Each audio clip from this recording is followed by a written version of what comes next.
How can artists of a particularly dissident flavor even begin to approach the question of surviving as an artist, as a quote unquote content creator in this day and age without the backing of various institutional apparatuses?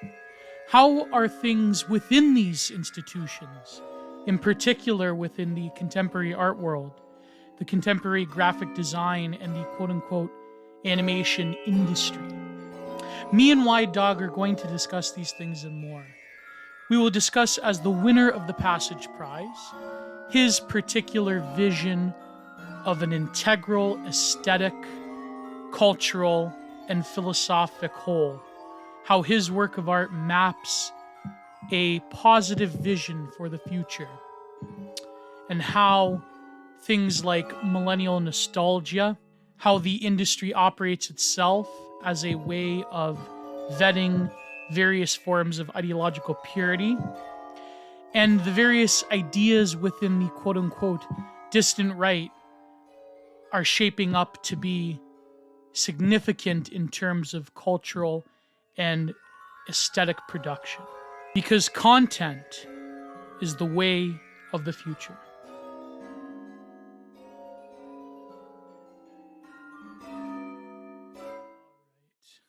All right. Is my voice modulator on, or do I sound like not a robot, or do I sound like a robot? No, you sound totally like a robot. Okay, cool. Is it too heavy? I No, it's think I can good. adjust it. Maybe like Okay. tune it down like a little bit. Yeah, let me see if I can do that. How's that? Yeah, that's pretty good. I mean, can you Yeah. say Veil of Maya for me? Veil of Maya? No. Do you know the band Cynic?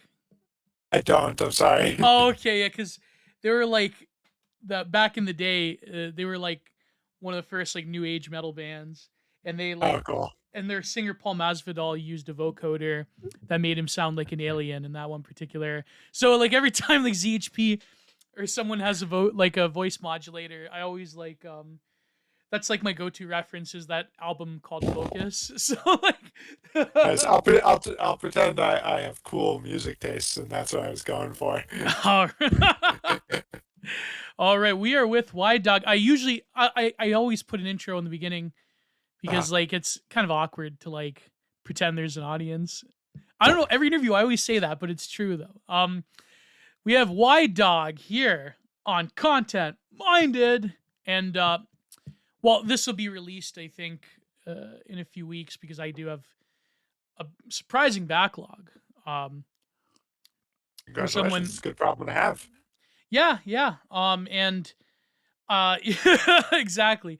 So no, but so why, Doug? You are a digital artist, and you are a thinker, millennial thinker. No, or Zoomer. I don't know. How old you? How old are you, White Dog? I'm gonna. I'm Millennial not or gonna give you Zoomer my. then? The millennial or I'm a millennial. Yeah, I can tell you Okay, that. there you go. But yeah, the thinker part though. I'll give you digital artist. I won't let you get away with calling me a thinker. Okay. Oh No, boy. it's you guys. I've listened to this podcast, and you guys go deeper in art history and theory than I'm probably going to be able to. I'm more of a humble craftsman, but I really enjoy it, and I'll do my best. All right, no problem.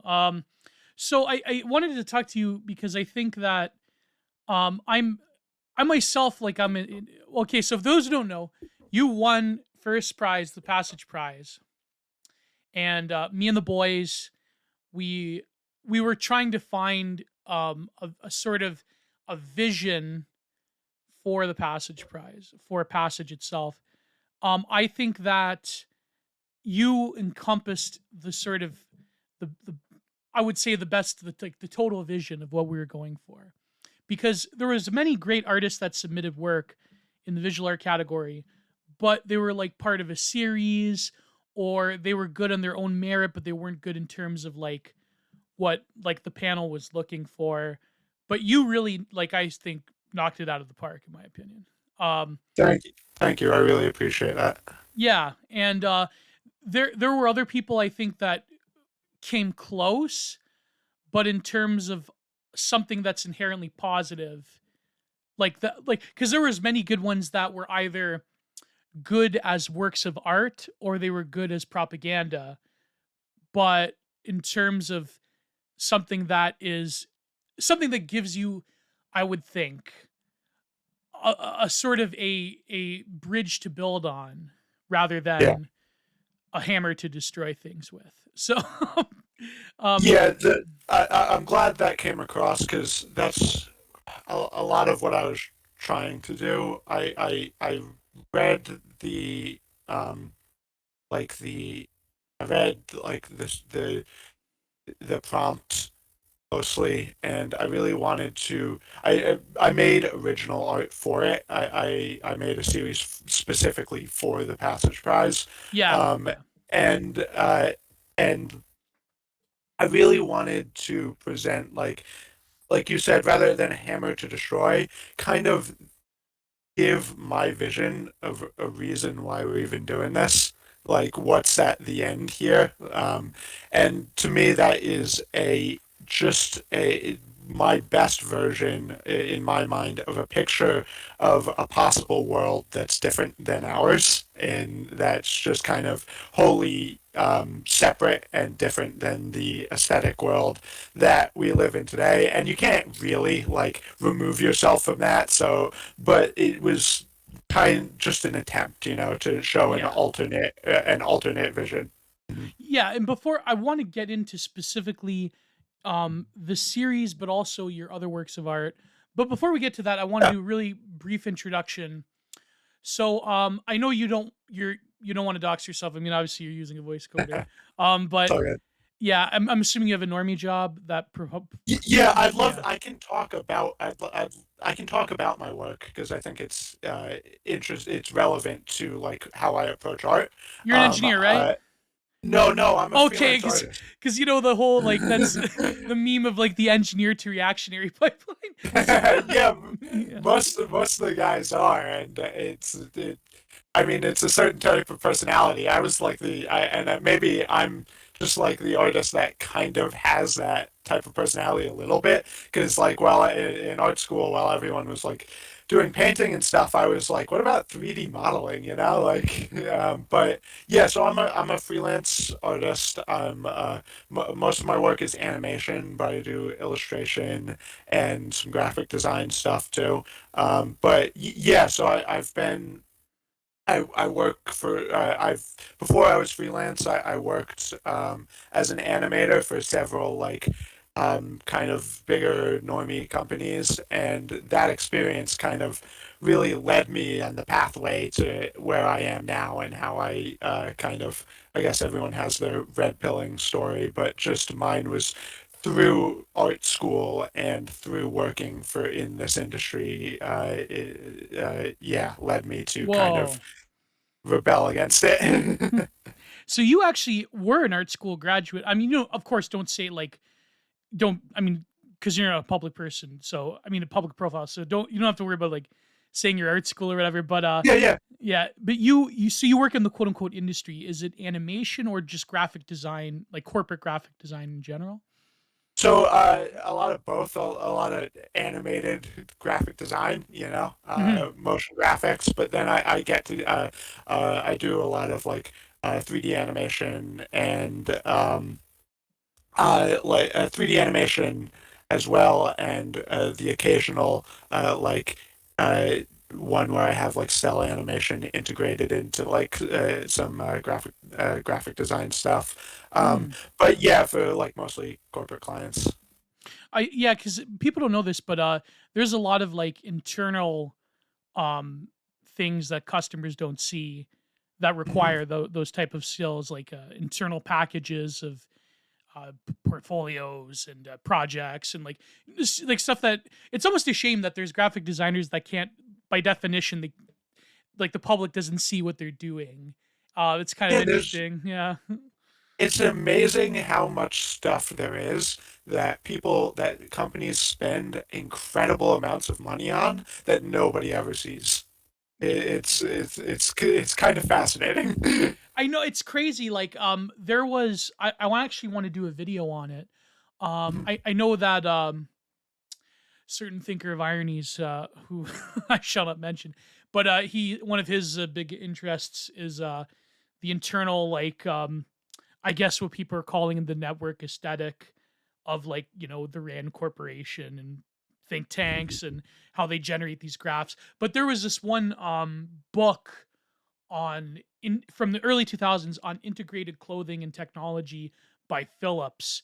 It was called The New Nomads. And I bought this thing off of Amazon. Or no, eBay for like, $50. But on Amazon, version's like $200. And it's really crazy how it's like this internal package book of this like very like Y2K early 2000s aesthetic. But it's like nobody, like the ordinary public, unless you were like privy to a certain promotional line or you were there at the time, not many Yeah. people, and it's like this Kino aesthetics, but it's like, Yeah. yeah. Yeah, people work hard on that stuff. And I think, and there's a lot of equivalents to that now. There's a lot of internal videos, like companies do internal like videos for their staff. Companies do like very like targeted promotional material that like lots of work and lots of artistry goes into. But is like when people think of like someone who's a freelance animator, they think like you're necessarily working on like maybe like a television commercial Yeah. or a TV show or stuff, and that's part of it. I've done a bit of that, but that's not the necessarily the bulk of the work you end up doing.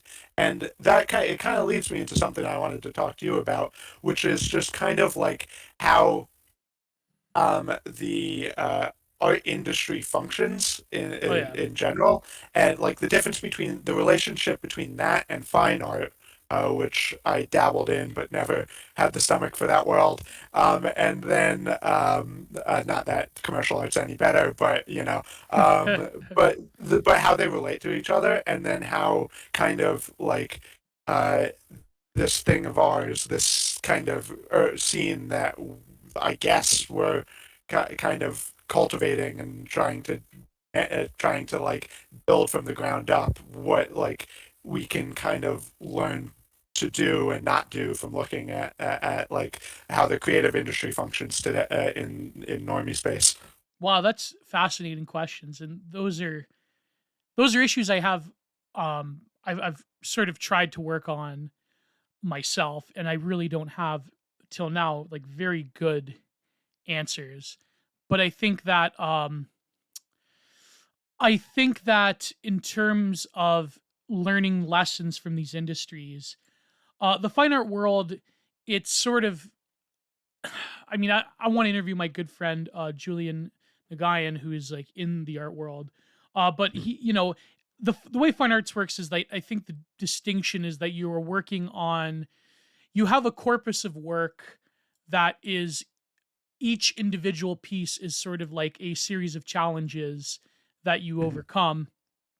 And like series work is obviously, a part of it.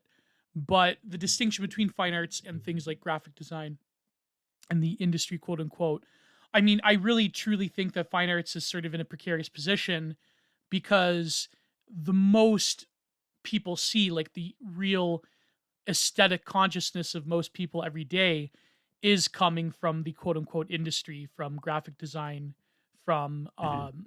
animation, from like even people that post like on ArtStation or whatever, right? Like, yeah, digital Yeah, art. they all Yeah, look at the same Pinterest boards. yeah, exactly. Like they like fine arts is no longer within unless you're like in academia or you're in the art world, or you're some kind of like, boomer liberal with money. The fine art world no longer has like currency in terms of the average normie that it did in the sort of like middle period of the 19th and then later 20th century. So it's like that in itself is worrying to me, because I think that illustration and graphic design can be instrumentalized much more efficiently. But of course, I say this knowing that the contemporary art world is basically a vector and like, you know, an instrumentalization of ideology of like the Yeah, yeah. So yeah, and that is what informs like that seeps its way into the commercial art. So like the commercial art, the one thing that's I is interesting about it to me is how much of it is a make work program, oh yeah. which I don't think I'm not sure if like the average person who's not familiar with how this shit gets made knows. Just like you hear a lot about administrative bloat in other industries, Yeah. about in like the medical industry and stuff. But for instance, I was on a job a couple months ago where just it's always been bad, but this was just comical. The ratio of art and creative directors to people actually doing the work, as I Hmm. got hired to make an animation, and I had there were four art directors and two creative directors giving me notes on the project, Oh and my god. and that's not to say that all art directors are untalented, but it's because there is an art to art direction. It's not an easy thing to do well, Right. but it's become where you have these people where like a lot of people are graduating from art school, or not even necessarily art school, just communications degrees, and they become and like they need jobs and they become producers or coordinators or creative or like creative leads, if they work up to that level at these companies, and most of their job is completely unnecessary if you were looking at it from a purely functional standpoint. But these companies aren't looking at it from, or maybe they don't even know if they're, maybe they don't they're not, maybe it's not a conscious effort, but Right. this industry has to fund itself some way, and there's more people going into it than there is like than like capital that it's coming out of it that is capable of sustaining. So you just have this intense amount of like people to support in these industries, and the way that you work your way up in these industries isn't necessarily by talent, because there's always talented people who you can hire, but it's by like who can signal that they belong the best. So that's where you get the influence from like the fine art world, where you're constantly status signaling. um, Yeah. uh, Yeah. yeah, like the actual job of these like art directors, where there's a ton of, is to just choose kind of what things are generally going to look like or be about, put it in a deck, get it approved by the higher ups or by the client, who are also status signaling, and then hiring some like hardworking Asian kid who's a really good like technical art to go and make it. So that's where like the that's where like the influence from fine art comes in, where it's more of like where they're setting more of the tone of like what the purpose of the art is. Right. Right. This is why like corporate art is all woke. It's because it's the status signaling coming from like the people who are not necessarily making like like a product, but are making like sending the signal out to the rest of the creative industries. This is what art should look like and be like now. If that makes Yeah. any sense. I'm not the I'm not like I haven't like formalized my thoughts in any of this. I'm just kind of shooting from the hip here. No, no, it's true. I think that the process of let's say ideological what's the NRX term? Manipulated outcome manipulate Manipulating procedural outcomes, yeah, yeah. manipulated procedural outcomes. The process of ideological manipulated outcomes is kind of different but similar. In the fine art world, it's like you can't get ahead unless you can market yourself in such a way as I am a person of color, or I am this or that, or I am blah blah blah blue blue blue. Um, that is like, and the art critics themselves. I mean, art critics are in a precarious state as well because they're sort of irrelevant because everyone's an art critic nowadays. I mean, even the artists themselves have to dabble in criticism. But I think that there are still like major players. There's still like Jerry Saltz who are like sort of, the Jerry Saltz of the world are still kind of like kingmakers. But Yeah, Jerry Saltz. If you don't take him seriously, he's kind of hilarious. yeah, Like I if you know. like Yeah, he, if you just pretend that he's like a parody, it's pretty fun. like I remember the one video I did with the Carol Dunham exhibit. This is like a year ago or 2 years ago. He's like going around the gallery like white fragility on display. And I'm like, bro, it's about pro wrestling. It's not about that. No, Of but course. everything's about that. So, Yeah. so Yeah, go I'm ahead. not sure if I'm not sure if you saw the same shift in the art world that I saw. Kind of what this happened while I was in art school. I didn't go to graduate school. I needed to work. And by the time I was done with my undergraduate, you You couldn't got have to be paid me stuck in to. the wagey cagey. Yeah, and you could also by that time you couldn't have paid me to go to graduate school. Well, I had kind of had enough. Yeah. I had kind of had enough, and but yeah, around the time I was graduating, I think there was a shift in the fine arts world, which I'm not sure if you noticed too, but it was Hmm. kind of like just a seismic like shift, and I'm going to use a cool word. There's a teleological shift. They kind of got stuck in this rut of what are we even doing here Yeah. with Yeah. Yeah. with fine art. And I think one thing I noticed, and this is going to sound weird, but like um, the two things came at it around the same time that kind of represented like this shift. It was I don't know if you remember, but Jay Z had this really dumb exhibit at the MoMA where it was just kind of like I think he was just at the MoMA and he was just rapping for 10 hours or something. What? Yeah. I don't know if you Whoa. remember this, but it was just the whole thing was just he was there and he was just kind of standing there doing stuff. I think he was just doing some of his songs, and it was like kind of a Maria Abramovich style thing where it was just like the Oh, artist I is see. present, Yeah. like type of thing. And I'm pretty sure Maria Abramovich even showed up. And the whole thing was just kind of like the purpose of it was kind of like using the MoMA itself to grant this thing legitimacy, being like, Yeah, it's sort of like an this, institutional critique thing. yeah, like I'm here, so this is fine art now, and whatever is in here is fine art, and aesthetics be damned, like whatever is here is fine art. And it was kind of like, to me, kind of like a jumping the shark moment of conceptual art, Oh where yeah. like you had all of this conceptual art, and the art was becoming the purpose of the art, like doing art for its own sake. And then I think people kind of saw that and just realized how flat it was falling. At the same time, Kanye West was doing the Yeezus tour, Hmm. and I'm not like a huge like Kanye West's fan, but that was something that didn't have like it wasn't in the MoMA. It wasn't like I mean Kanye calls himself a genius and everything, but like as a show, it was a concert, Yeah.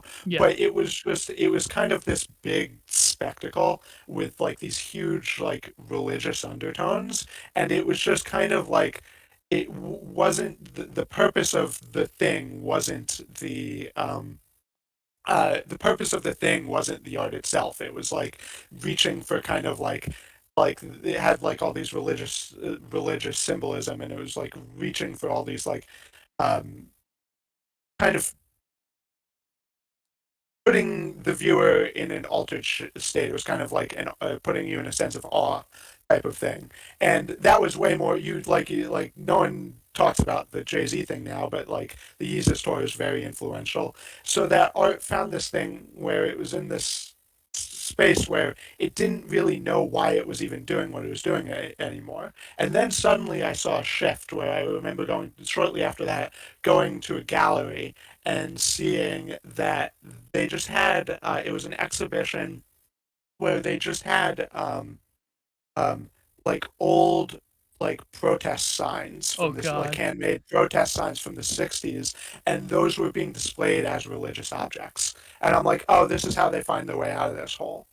They make the they make the purpose of making art the political statement. Like that becomes Yeah, the religious purpose of art. And from then on, I just saw this total shift where it was like, oh, in their own worldview, they figured out the problem of like just being stale and doing things that doesn't really matter to anybody, and just making like the goal of the art just this all encompass, making it religious art, but the religion is activism politics. again. Yeah, yeah. Yeah, like contemporary woke crap. No, that's yeah, that's great. I mean, I think that That's probably not the most insightful no, but you could thing I noticed, but yeah, like like the art world, I think instrumentalized itself towards the political. It always was in a way, um, like even see because art like in the sort of like dawn of the 21st century, the art world like had a crisis of legitimacy. You had people like Marilyn Minter that were exploring like the human body, and especially like the human body in relation to like telecommunication media, and sorry, like Cindy Sherman, Marilyn Minter. You had like people like the sort of what they call post-internet art, like in the 90s and 2000s. Like that was sort of another like I think like really the young British artists were a striking blow as well because they had deconstructed everything to such an extent that it really was like the Baudrillard like after the orgy. We've deconstructed everything. We have to deconstruct further, even deconstruct like imaginary things. deconstruction. Yeah, exactly, exactly. So then you have deconstructing deconstruction is actually interesting because as politics colonizes the art world, now you have things like zombie figuration or new figuration, where like woke artists discover discover portraiture and discover the human body, like the what's the guy's name? The Wyatt Wiley. He like did the Obama in the vineyard. Oh, yeah, that guy. Yeah, those are interesting. That's funny to me because this is something from listening to some of your other podcasts, I think we kind of might agree on, but like that's a weird exception because I just don't think those portraits are very good. No, they're Um, terrible. I'm they're all they're most of they're them are bad. terrible actually. But Yeah. in commercial art and in fine art, I think one of the things that the right gets wrong is they're just like, oh, these guys suck. But the reality is, in my opinion, that's not true. It's just they're doing something that's different than what you want them to do. In Yeah. reality, like a lot of these artists are incredibly good. They're really good, especially in commercial art. The people making the artwork are extremely talented. But they're in a situation which is like I imagine it's similar to like if you're a fucking artist in like the late Soviet Union, you're you're making the aesthetic. You're Yeah. making you're a sculptor, but you're carving Lenin whether you want to or not. And maybe you want to, but you're not carving Lenin in a new way. You're doing constructivist Soviet artwork. realism. Yeah. Yeah, yeah, yeah. Constructivism was Russian constructivism was a different thing. That's more graphic design, I guess. Yeah. Yeah. But Yeah. Yeah. but my point being, like the Globo Homo art style, like the flat design and stuff, it's not like the people making all that stuff can't make anything else, or it's not even like they're making that thing poorly. And that thing exists for a reason. Like that style was created, a lot of it by the studio Buck when they were doing this Facebook rebrands and stuff. And then like it caught fire because it's there for a reason. It works on screens. It's a Hmm. way of doing illustrations fast and having them easily be animated, having them be And animated not paying a pretty lot of quickly. illustrators. Yeah, yeah, yeah. They're very functional. Yeah. In uh, but it doesn't have to be like that. There's I like there's a inertia that carries it, where like it's conceivable you can make functional artwork that looks completely different and doesn't carry all like the baggage of that flat design style. But it takes very talented people to do that, but they Yeah. have a monopoly on these talented people. And what would it take to get like a a bunch of really up and coming like artists to be able to to figure out like what different aesthetics would even look Exactly. like what would a right-wing art scene even look like we don't have a good answer to that. I think my answer is it's just art made by right wing people. Don't overthink it. You know, Yeah. we are temperamentally different than they are, so what we make is going to reflect that. So like. I try not to overthink that, but like, how do you make that happen? I think the Passage Prize was a really good step into like trying to just start to make that happen in some way. You know? Yeah, and there's a lot of like sniping and like crab bucket nonsense that goes on with certain people. Like, oh, you can't make anything. Like that's if you don't try, I think like that's the problem. But like I agree with you because I think that to put a conscious effort into be like, oh, we're a right wing reactionary trad based art scene. It's like that's going to like just fall into like again instrumentalizing art, the work of art for like a different reason. Um, but like what I was gonna say is I think that the professional art world operates differently in terms of ideological consensus by having like you have to market your own brand, and what is the easiest marketing? It's your own identity, and that is like sort of the currency, social legitimacy of the day. But Yeah. yeah, and I think that the young British artists were like a ground zero for like, people like oh god, he made the Cremaster cycle. I can't believe Oh like yeah, Adrian Brody, or is that his name or something? Adrian yeah, something. I Yeah, can't believe I forgot his name. he was He the Boise State quarterback. Yeah, yeah. But he did like the elaborate video art like with sort of like creating mythology on himself. Um and I actually watched some of it. Let me look it up, his actual name. The Cremaster cycle. But like that was I think the decadence of Yeah, yeah, that's the where you started to see people kind of like be like, "Really? Is this what we're doing? yeah, Is this the point of it all?" Matthew Barney, yeah. Barney, yeah, Yeah, Barney, yeah, But like like Barney is an amazing, like truly what I think is a monumental artist. Same with Terrell, who mhm, Kanye West worships. Truly, like these people are literally like, well, Terrell is literally moves mountains, hollows them mhm. out. And I think like that type of thing, like for example, if you look at the Robert Hughes documentary American Visions, I think like by the end of the 1990s, going into post internet art, going into early internet art, the way the art scene has changed. Now all of a sudden that decadence no longer had not just legitimacy, but I think the sort of palette for those types of works of creating a mythology onto the artists themselves.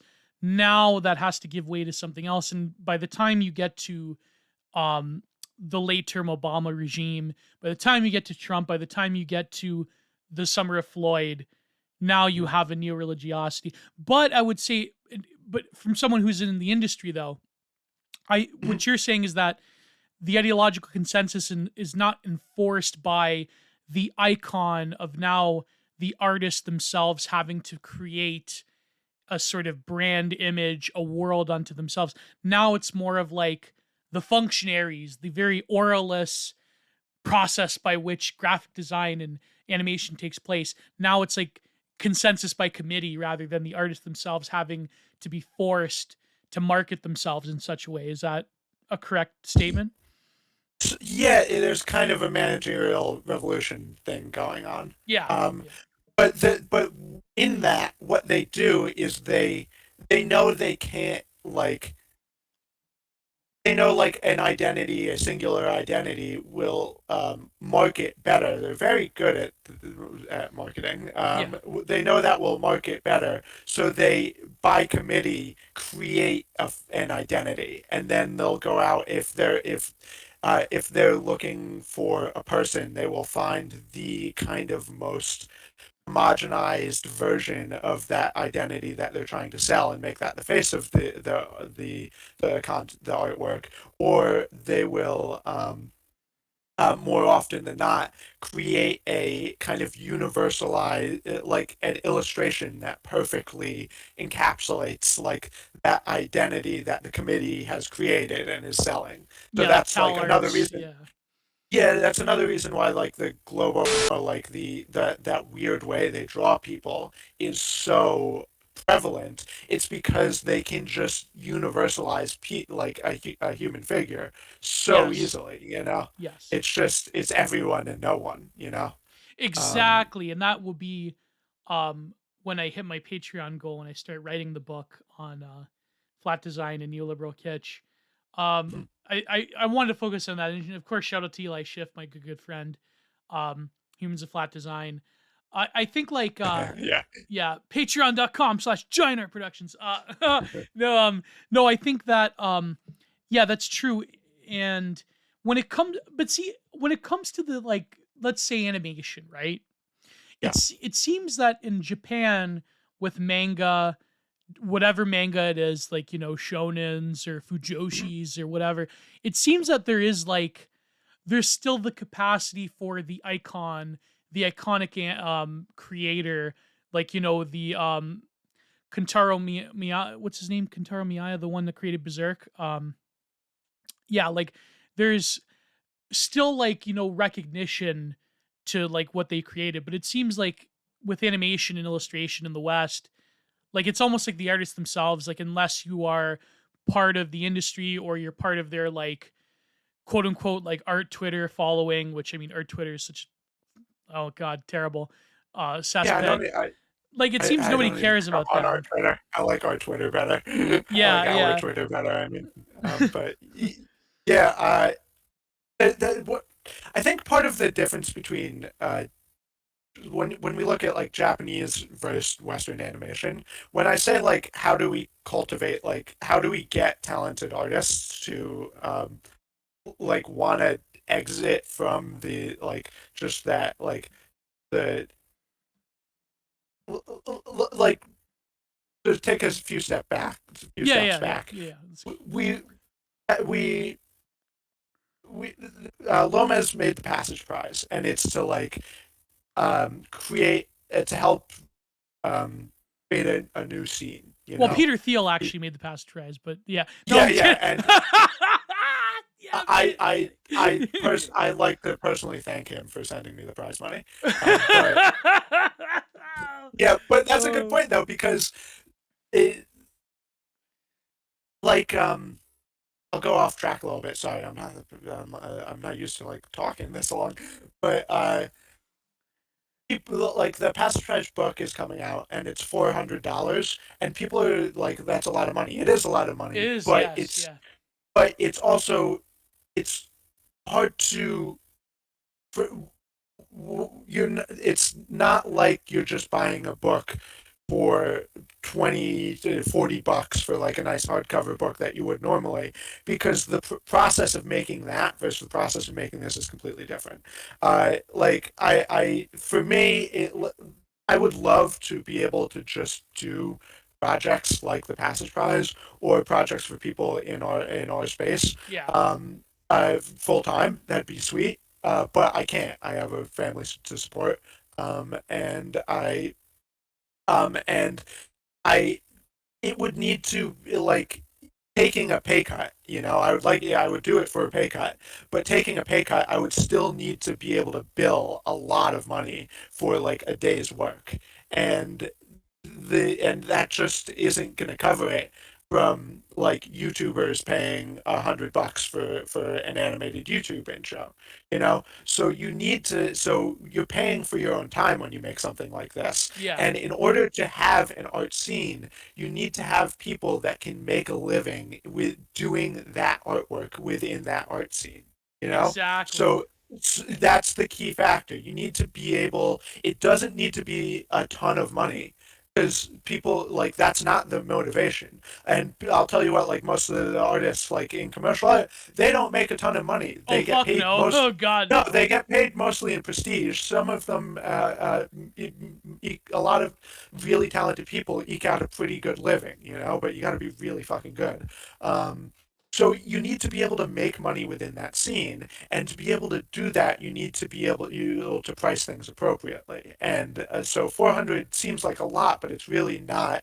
When you're paying for people's time, when you're paying for your own time by putting out a project like this, it's probably making a modest amount. And so that's the key point. You need to be able to have a scene. You need to be able to um, support monetarily support that scene. And it's not like someone like Peter Thiel, like we joke about it, but no one's coming to like just bail us out. There's no Yeah. make work program for us. There's no I, George I often Soros in this background. Yeah. Yeah, I often say like if there was one, the most valuable thing the think tanks could do would I don't know, it would be To to like destroy them. shut down their think tanks and just start an architectural firm and be like, we'll hire anyone. It doesn't matter if you suck. We'll teach you how to do the job. But this is now a make work program for people for our friends. Yeah, yeah, exactly. Even if like you're someone like me who is a fine artist, like you can justify it by like me or Matthew or whoever by being like, oh well, we need illustrators, don't we? Like, even though Yeah, I don't yeah. know Like the first thing about being an architect, like it's I the should say also that I know a little bit, but not like technically doing it. Yeah. But I get what you the mean. other Yeah, the other thing that like just like the global art world has on us that we need to build is that also like just the recognition that um like it's there has to be liberty to suck for a little bit, Yeah, like because to build the building like art skills, it takes so long. It's so fucking hard. And most people, when they come out of art school, myself included, they still kind of suck. And what these companies do is like you can like again you're making like no money, but you can get hired at like if you're decent enough, you can get, or even if you're not, you can get hired to do kind of something menial at these big jobs in the creative industry that are, again, essentially just make work programs for people coming out of these schools who are ideologically aligned with them, yeah. and me, who flew under the radar for a little bit. Oh But God. but yeah, you get to cultivate, you get to go from sucking to learning under people who don't suck and to getting actually kind of good. And it takes years. And right now, if we want an alternate art scene, we got to figure out some way to be able to do that and to Yeah, make it okay to like try something new. And I finally figured out where I was going with this to tie this back to like what you were saying about like why is Western animation shitty and Japanese animation still kind of like pretty awesome and has a respect for the craft. Um, Part of it is because um, there's just more of that tradition there, but also part of it is because it's just different than what we're doing. yeah. It's culturally like Japanese animation has absolutely has its own cliches and Tropes and yeah, lowest common denominators and tropes and stuff. But when we watch it, they're not our tropes and they're not our cliches. So we see it and we're still kind of captivated by it because it's just different. It's just not the same yes of like of just like stuff that we wade through constantly yeah. Flash on a daily garbage, big mouth. yeah on Yeah, a daily basis. So that's something that like if there was going to be an alternate like art scene would have going for it, which is like just by doing something different, even if it's not like as like perfected as what the massive like design studios that do like all the flat design, even if it's not as refined and nice as that, just by being different, you can and having your own tropes and your own canon that's like alien to like the average person, you can attract a lot of attention. yeah, yeah. Exactly. And I think like the thing is, you need the people and the resources to do it. And the model of like being in essence like in well back in the day we also people called it e-bagging, but nowadays e-bagging is everywhere. It's like it's legitimate. I Yeah, mean, like, it's a job. People make a lot of money doing it. So yeah, good or for they them. used to make I'm a lot of happy money there. doing it. They used to, but like, there's only a select few people that I think like make a living. Like if you're someone like Delicious Tacos, or if you're someone like Academic Agent, or like I get well, Sargon Yeah. still makes a living. Like or if you're someone like doing the podcast thing, like my friend Barrett, he does decent with Contain. Like the problem is you have to build a reputation, you have to build a brand. Not everyone Yeah, can do it. Like, but it's not realistic to expect an art scene to grow out of like that's an unrealistic expectation to put on most people yeah, to because grow again out of cults of personalities and yeah, you have to be charismatic. Most people aren't charismatic. Most artists aren't charismatic, and that's okay. You don't like you. It's you shouldn't have to be, to make a living. Like if the goal is to make a good living doing art that isn't just like stuff you detest, then yeah, it's an unrealistic way to do it. You need something a bit more, in my opinion, a bit more formalized. yeah, exactly. Like I Yeah. here, like the thing is, like I only started, like I only opened my Patreon after like literally being someone doing like writing and art and podcasting like for 10 years, since like 2014. That's almost like 10 years, right? Like before that even. Like it's and there's people that they shoot up because they have a unique thing, or they have a unique presence, or they're a woman, so it's easier. Or something like that. But like the thing is, even like professional artists have to operate in some capacity like that. They have to market themselves. They can no longer, I think, unless you're a select few people that is being backed by someone, you can't cultivate the mystique of like this detached, mysterious genius. Like that's a thing of the past. Like you have to be very present, very front and center. And like the one guy who's in the professional art world that I admire, what's his name? Brian Ruttenberg, who's doing like, contemporary abstract landscapes. He's like, if an artist can't talk about their own work nowadays, you're done for. And a lot of artists, they can't. I mean, they don't, but art schools, they gear you towards, like, this is why I never went to art school, because I have training in philosophy. So it's kind of like almost redundant nowadays how art schools, they have like, it's like what Deanna Hovis said a few years ago. They have like your little theory courses that aren't like, you do your like 5 page Yeah, your essay. It's not yeah. like, Don't worry. If you go to art school right now, the art is not the first and foremost thing they want to teach you. It's the philosophy. yeah, They're like yeah, they're a interesting branch of a philosophy department. Interesting in that it's just yeah, they're activism schools. pretty much. They're They're madrasas yeah, for, yeah, yeah, activism.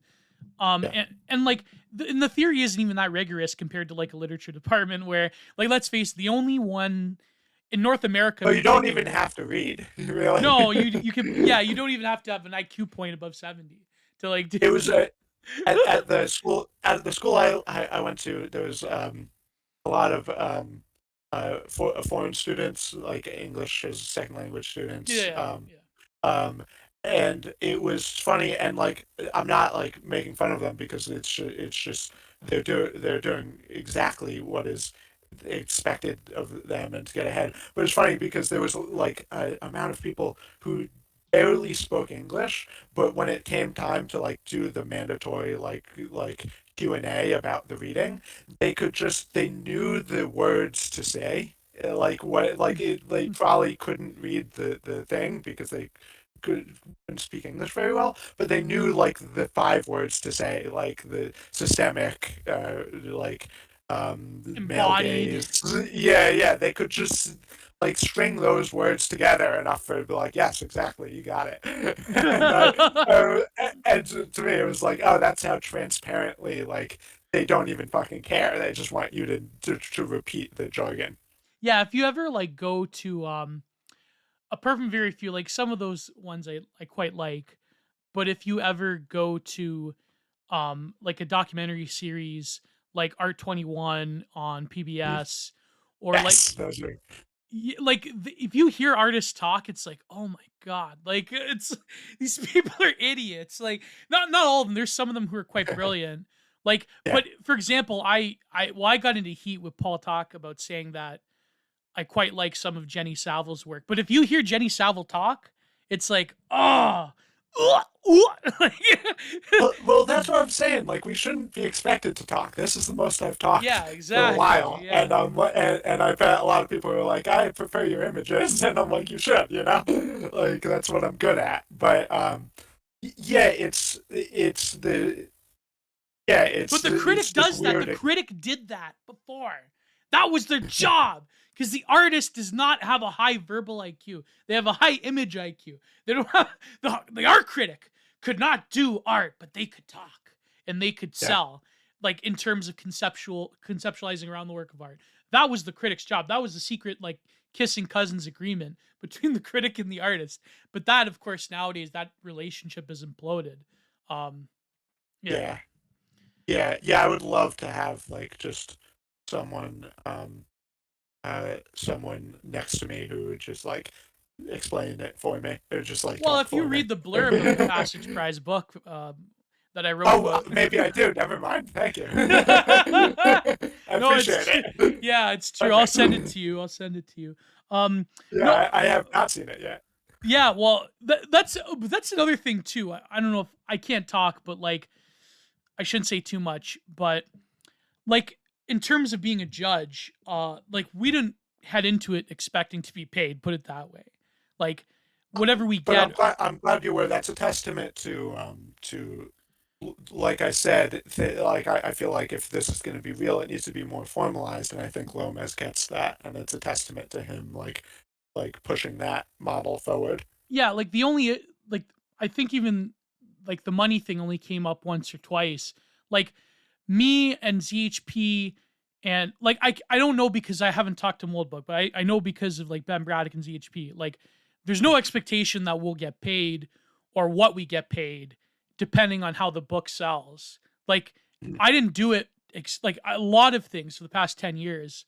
I do because I'm not, you get paid with exposure and you get paid Yeah, with sort of like like you get paid like you sort of, unless you're doing something regularly, um unless you're doing something like that is your flagship, like people that go on podcasts, like people that know people, you ask them, they come on.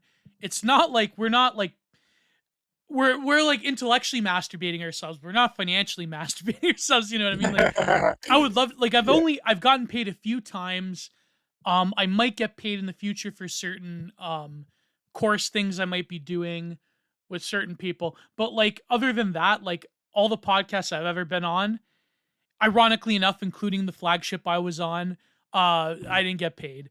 So that's why, I mean, yeah, the money thing is obviously like that is the material issue, I think. Like, okay, yeah, let me ask you, like, okay, because you work in the industry yeah. and I can only think of a few people, like say if you were to create a movement when it comes specifically to animation and graphic design and series work, I can really only think of like some of my friends who are like comfortable enough that if it became financially viable, like I'm thinking of Reagan Lodge and his story, who I do want to get on. He's a good friend of mine. Um, like Reagan Lodge's story, right? Like when he got doxxed I and don't. I'm sorry, I don't. oh well, he also was pretty. He's pretty big in the industry Okay. as well, and he's independent now, if I recall, or he worked on big projects. But he was doxxed and harassed by Ah, fuck. That's the what I'm afraid of.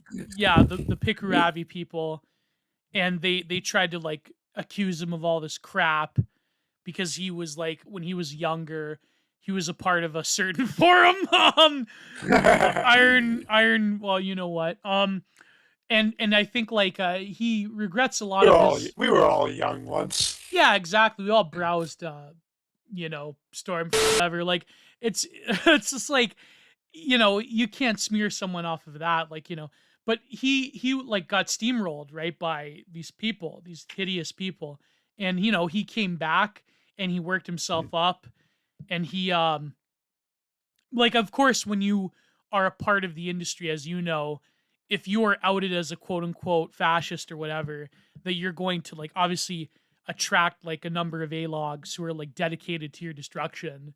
Like some of the stuff Yeah. they've said about Reagan Lodge is like ridiculous. Like I remember the one guy, I remember seeing this one guy where he's like he It's almost was like they get paid to do it.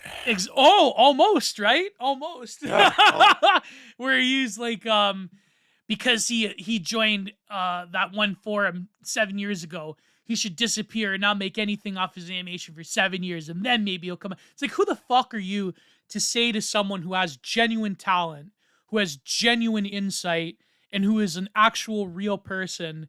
Like, who you're just some anonymous Pikruavi. Because that maybe your life is in tatters because you take these funny pills and you were bought into some ideology. Like, who the hell are you to say like, oh, you gotta go away, you can't do anything anymore? Like, it's I really, for some reason, the animation, like art Twitter people, the quote unquote industry, they're even worse than the professional art world in terms of like the type of hideous creaturas that they the hideous cryptids that they tend to attract. Like, as someone who works in this industry, like why do you think like a certain type of ideologue is so attracted to animation and like illustration and graphic design? because um, because Autism? yeah, no, well, kind of, but because one, they weren't smart enough to become engineers. um, but they want everyone to know how fucking smart they are, you know? Yeah. So Yeah. they're like, I'll be a brilliant, they I'm just thinking like art, like arts in general, like how people end up here. They're the type of person who wants everyone to know how cool and smart they are. Yep. Um, Yep. Yep. they have a particular interest in a particular thing, so like they just gravitate towards the thing they like, which is like a TV show, animation, or something like that. That they Cutesy, can red learn and a lot. wholesome chungus. Yeah. Yeah, they can learn a lot about it and they can recite a lot of facts about it. And then they also want to convince themselves like yeah, I think every artist in some ways like I kind of don't think about this that much because I just don't see it as my purpose. I'm happy just making art, but like there's a lot, especially with like the art schools being so tied to activism. There's a lot of like they see themselves doing like this work and then they're thinking like, but wait, how am I making a difference in the world? The goal is always to make a difference in the world. The goal is always to forward the revolution. Yeah. How is me making a banner ad for I don't know, for fucking like um how GlaxoSmithKline. yeah, how is me doing making web banners doing that? And then the answer is um well, the answer is not, I was going to say the answer is it's not, but it is because they're part of this larger system. But in their minds, they think it's not. So then there's like, okay, I need to go on the offensive. Yeah. If I, my making a difference is by getting the bad people. I have to go get the bad people who are constantly all around me all the time. Um, Because they're uh, ontologically evil. I I'm gonna make a confession. I don't know what ontologically means. Everyone's dunking on that tweet, and I was just Uh, like, I don't think she knows what it means either. But I still am just like whatever. It's like when people I've heard people throughout like describe things as Straussian a lot, and oh yes. I've heard that in so many different contexts. I don't know what the fuck it means. I don't know what Strauss. I know who Strauss is. I know he's a guy, but I don't know what the Straussian philosophy is. Yeah, I think what they really mean is just like That's a worshiping the different topic. classics. Yeah. Yeah. Um, but yeah, so yeah, that's that. I'm sorry, I went off track. No, no, go Reel me ahead, go back ahead, go in. ahead. Don't worry No, no, I'm done. Reel me back in. about it. Yeah, the ontological evil thing. That's Yeah, a topic for yeah, another time. Yeah. but that's why they are unsatisfied with like their position in the revolution, and they want to advance themselves as like a true soldier of the revolution. Yeah. But oh, I remember what I was gonna say though. So yeah, the whole doxing thing, the whole like danger of this all, like how to but I do actually see animation as a and like uh especially being a freelance artist as a good kind of like interim solution to what we're talking about. How to Mm. like kind of because you can pick and choose your work. Um, you and it's you need to be technically skilled. So that attracts the like, and I find that more technically, a lot of the more technically skilled people are kind of people who, if not if are not red pilled or at least just don't care as much. Their goal is to make something that looks cool more Yeah. than and they let the higher ups figure out the agenda. But then like even a lot of them like you like behind closed doors they're just like this is stupid, you know, like why like so I find like being a freelance artist is a good kind of um temporary solution to just like get it like just avoiding the eye of Sauron. Hmm. And then I also think about this a lot, just like we were saying before, you got to be able to make a living if you're gonna, or at least make an enough where you can break even making your artwork if you're gonna have a scene. And I used to think like like the end goal that we're all looking for is like, oh, wouldn't it be great if I didn't have to be Widedog, where I could like just be a regular, like be like where I could show you my full portfolio, you know, and I Yeah. could be Yeah. open and about what I'm doing. But now I think that might not be the best way because then it like I don't see how you don't open yourself up for attack. Like, unless the world is so radically different, but like, who knows when that'll happen? What I see is, wouldn't it be nice instead? Is if you could to steal a term that the to steal one of the enemy's terms, if you could normalize having your work not in any way be connected to your name, and I mean your professional work. So to like have a system because working at these companies, I one of the reasons I'm freelance is to avoid this. But working at these companies, they really need you to be. They really demand you to be all in. Like you hear all Yeah. the time, like your work is your like we're your family, we're a community, and that just means like your external world is shit. You have no family, you have no real community. So we're gonna do that for you. Like we're the only community you need. God damn it. And arguing And against them is like arguing against your liberal wine aunt. It's yeah, like, it's and even more than that, it's like yeah, arguing with it's arguing with your family, it's arguing with your neighbor, you know, because they just cement themselves as the central purpose of your life. And I see that people who not even like at all politically inclined are starting to like really hate that shit, yeah. and they should because it's very anti-human. It's very And then when you it's get very canceled, then they have the whole like, I didn't even know he was a fascist when I worked with him. yeah. Yeah. Yeah, it's very transparently dystopian, even to like your normie lib, and I think like it wouldn't it be interesting if you could present an alternate system of doing work where like your work isn't your work is so not your family they don't even know who you really are. They don't even have to know who you really are. If you could create an anonymous economy and have that be more normalized, that'd be interesting. Because like I don't know, I don't have the answers to these questions. These are just things I think about because I used to think like, well, it would be interesting to take back physical space more because everything is, especially in the last couple of years with work from home. I'm still working from home with everything. Everything has the I feel like the impact of having something in real physical space is more now than it ever was because everything is so um, uh, so has gone so in the opposite direction Yeah. and on top of that. one of these companies, like work from home can't last forever. One of these companies is going to realize that just the competitive advantage to having a bunch of people in the same room is extreme, and the first person to go back to that is going to end up just producing more than the people who still work from home. Yeah, it is funny how like the sort of alienation promised to us by cultural theorists in the 80s and 90s with the sort of like work office life, the cubicle. People pine for the cubicle now because the Oh, I open wish I.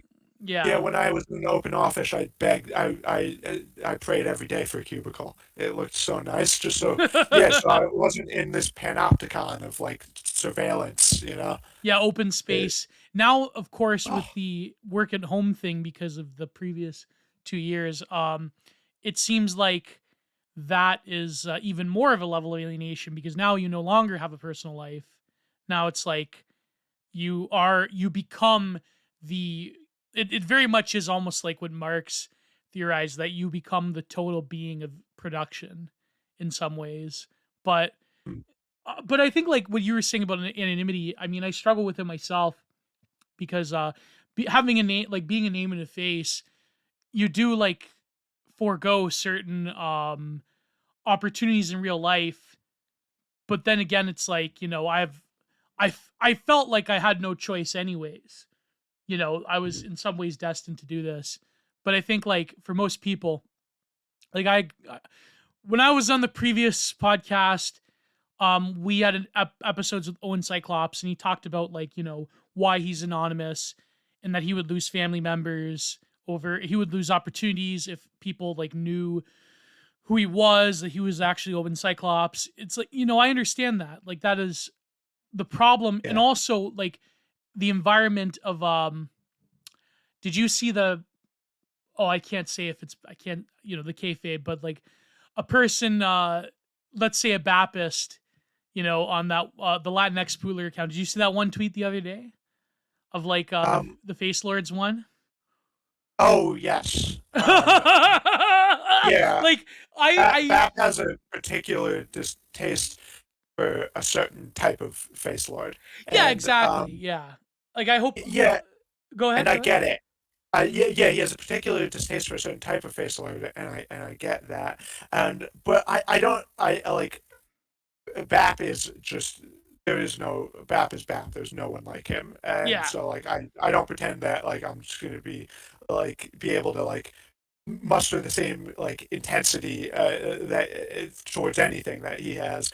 But like I don't share like the same animus, but I like agree with him in the sense that like, and what am I thinking? Like, what if we?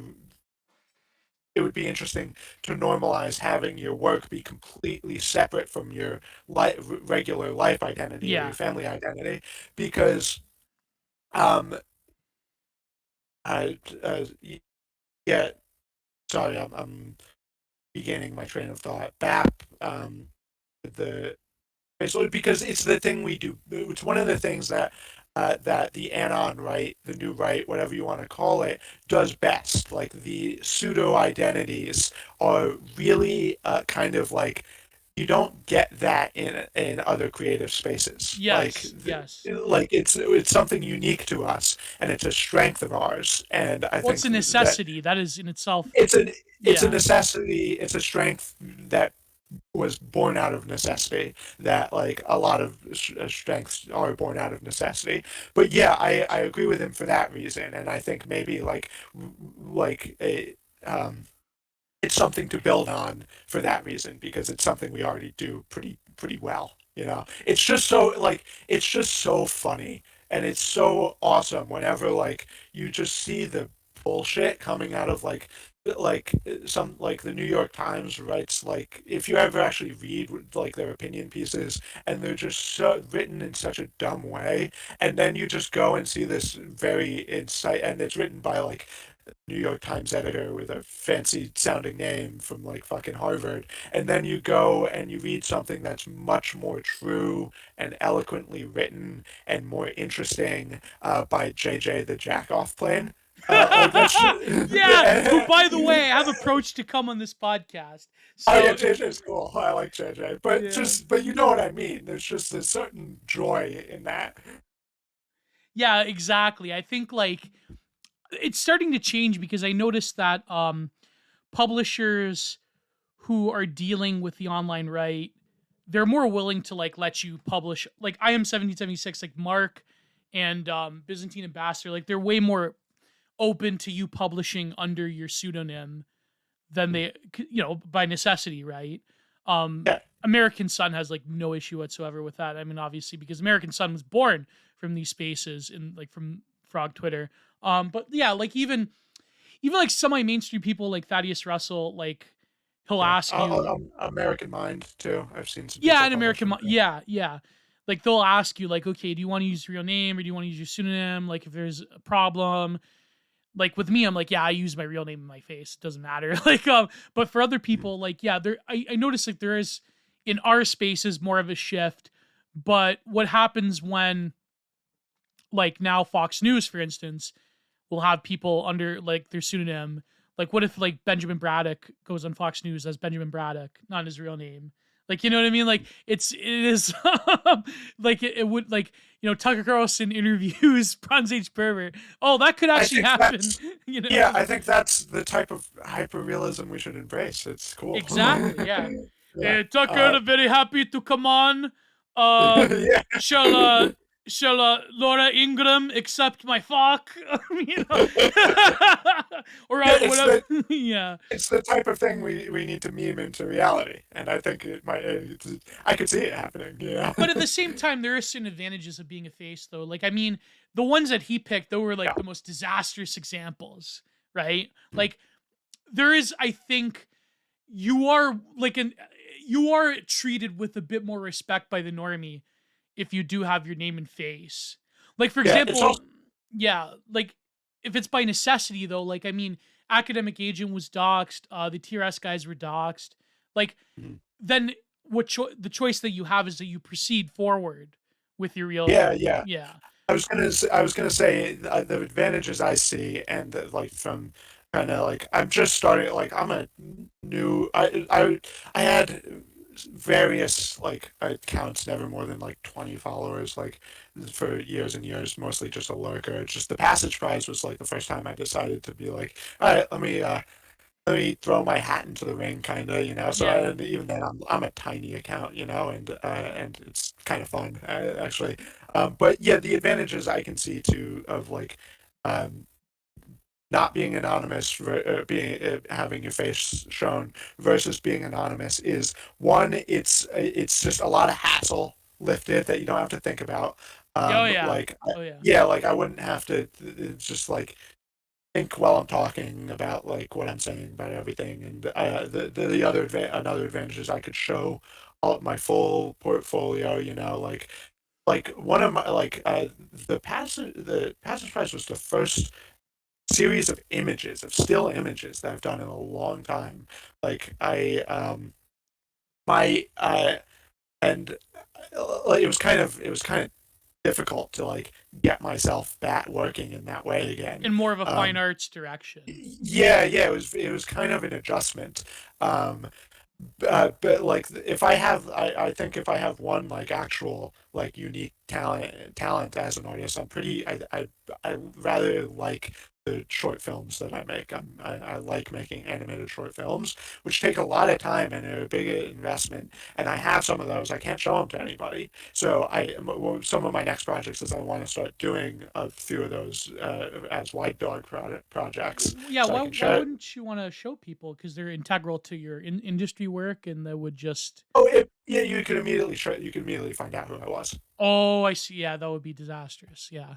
Yeah, yeah, So you would create something under the Wide Dog brand because I was gonna ask you yeah. like is the Wide Dog work different from what you're doing every day? I mean, it has to be different or else you're Oh, fucked, right? it's pretty it's yeah, it's pretty different.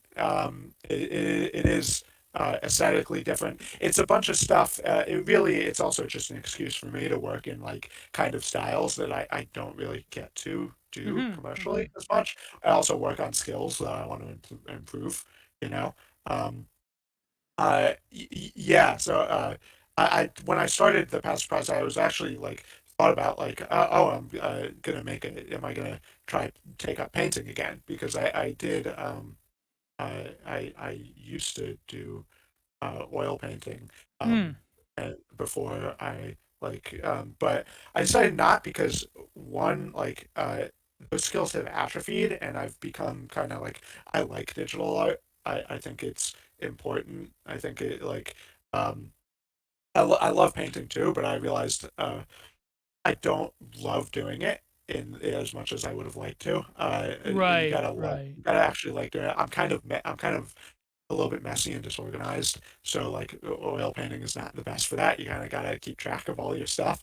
And I don't like the amount of time I spent like the amount of time the delay of like mixing colors versus putting them on the canvas. Like I like that just being able to The instantly like immediacy of it. yeah, the immediacy of it, which is something you get in like 3D art and animation pretty well. Have you I tried also gouache or acrylic or um acrylic, yeah, but even then it comes back to like it's color theory and mixing and yeah, yeah, yeah. and I'm messy and like I just don't. I it's computer's pretty clean, you know, and Yeah, yeah, yeah, yeah. yeah, and also I like I like the approaching digital art in fun ways like um in my passage prize series like I it went I it didn't I'll tell you it didn't turn out I think there's still work to be done in Yeah. it with it like it didn't turn out exactly how I would like to see the best version of it be it was for one it was pretty clearly like an aesthetic vision of like a possible future but initially it was a lot more kind of sci-fi art but just the mixing of like kind of like science fiction elements with like kind of the more traditional elements I had in there just seemed so like it it just reached a level where it was kind of cheesy and I had to pull back on it a lot it was just kind of it just kind of was yeah it just became a little too kitsch and cheesy Yeah, like uh go ahead. oh, no, you first. Oh, I I was was going to gonna say say something. the integral vision between architecture, art, fashion, as you've put it, a way of escaping a place that we can build from. That I think is immensely important. And you have a very like archeo future type of vision there going on. I know that like our good friend Paul Talk said that you're basically ripping off Tikitiko, but I mean, of course Tikitiko, Yeah, yeah, I is an am. influence. Fucking Yes. Paul Talk, I can't. He's such a he's such a troll on Twitter. Like every single tweet, it's just him sniping at somebody. But yeah, that's the way he is, though. Yeah, But yeah, yeah. So clearly, Tikitiko is one of your influences, but also I noticed like in my blurb that I wrote for you, I comment how the fashion of these people, especially the women's fashion, that they wear kind of like a uniform of like women in these more traditional places in the third world. They still have the sense of like you're wearing not like a uniform per se, but a clothing based upon tradition. And it's fresh, but yeah, it's sexy. It's nice. It's not as stuffy as a burqa, but like it yeah. obviously like it's got a lot of like It aesthetic indicates it. posting. Yeah. Yeah, it like I wanted to indicate like so like you said, like a tradition that you don't exactly know what it was, and that was my way out of just like kind of completely ripping off the Kiriko, and also like the more sci-fi elements that kind of I pared back. The clothing was originally a lot more kind of like also like sci-fi textures. There was like more plastics, more Hmm. chrome and stuff, but It wouldn't have worked. It wouldn't have worked. it clashed. Yeah. Um, but and this is that's is something I do want to come back and try again and I like think if see it if I was a different like say a different base in this world that you're creating could be more yeah sci-fi. yeah I need to take a different approach with it but yeah that was something I was trying to do also something I was trying to do was just like a way I approach 3D art different than a lot of it is when I approach like any are the two things I think about like and this works in animation too, is like I feel like the two like in my mind the two like ways to approach making art technically is take the material. Do I want this material to be what it is, or do I want to transform it into what it's not? Like, Right. do I want to make a stone sculpture that looks like the hard physical properties of stone, or do I want to like intricately carve it into cloth? So you take this stone that looks like cloth, and that contradiction is really compelling. And 3D art, for the most part, is a lot of taking something as what it is, like just a 3D program, and turning it into what it's not, turning it into like trees and mountains and like very natural forms. And I Right. kind of like taking 3D art and presenting it as what it is. In a very not to like I didn't do this in an extreme way that I've done in other places for the Passage Prize, because again the theme was different. But there are places where I just let like on a lot of the women, the women, I just left it the default 3D texture. Like Right. I know how to texture skin, but I like the default 3D texture. I think it has like it's akin to like ancient Greek statues were painted, but the default of the stone ended up being so interesting as well. You Well, know, so I it's the ideal, like it's the place that you can build from. I think that was, yeah, yeah. that's kind of conceptually where I was going from. Like I just like I wanted to leave parts of it just like unfinished and blank, and have it be just like what it is, which is this virtual thing. And it's also like this is a vision. Like I Right. think it kind of comes out kind of dreamlike because it's not fully realized. You know, so I don't suck at texturing. I intentionally left some textures blank. Yeah, it's kind of like the Fauvists or other people that have abstracted the human body. Like these are ideal types. They're not like they're not meant. I think they're more meant to like place your sort of visionary space within them rather than implying a certain people. Like I noticed that there tends to be a lot of themes of like, the various, like, I guess, step culture people throughout, um very like, not, but then again not like totally Baptist in the sense of like raw vitalistic power, hyperborean godlike figures. They're more like, in some ways there is almost like the futurism.